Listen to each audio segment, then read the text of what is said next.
Welcome to our coding problems series. Today, we are going back to the absolute basics to understand something we use every single day: strings. We will explore how text is actually stored in computer memory, what character encoding means, and why things like ASCII and Unicode exist. This knowledge is crucial for solving coding problems and debugging weird text issues. So, what exactly is a string? In simple terms, a string is just a sequence of characters. It is how we represent text in programming. Whether it is a name, a sentence, or a whole paragraph, if it is text, it is likely a string. Think of it as an ordered list of boxes, where each box holds a single character like H, E, L, L, O, and punctuation marks.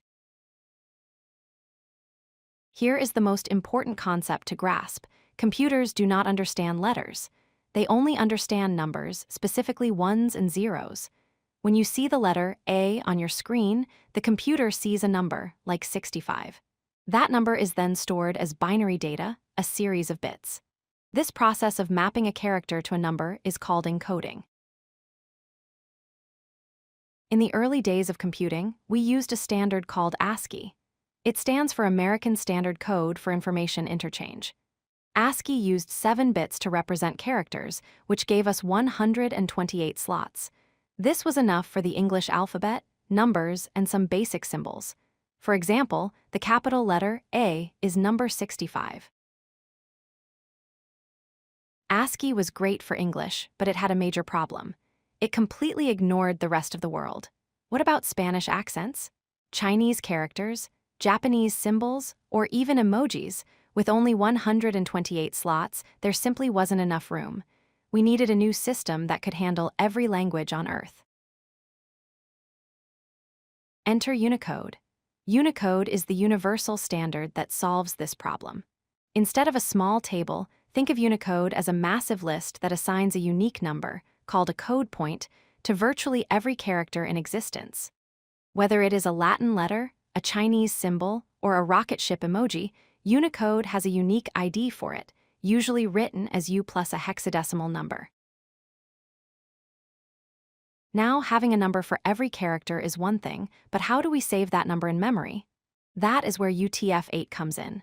UTF-8 is a variable with encoding. This means it is efficient. Standard English letters only take up 1 byte, matching the old ASCII standard.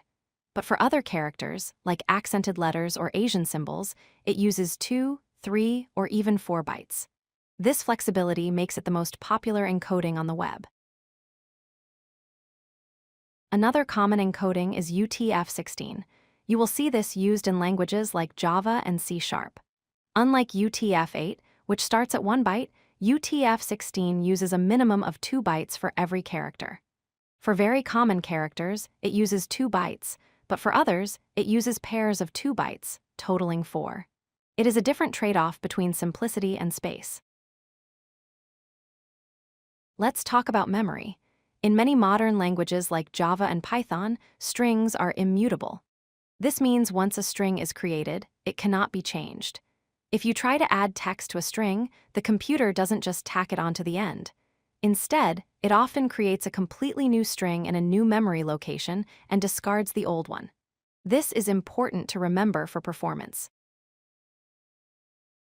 Finally, let's look at some common traps. First, never assume the length of a string equals the number of bytes. An emoji might be 1 character but 4 bytes. Second, beware of Mojibake. That is when you read text in the wrong encoding and get garbage output. And lastly, be careful when slicing strings containing emojis, or you might cut a character in half. If you like this video, hit that like button and don't forget to subscribe. Visit codelucky.com for more such useful content.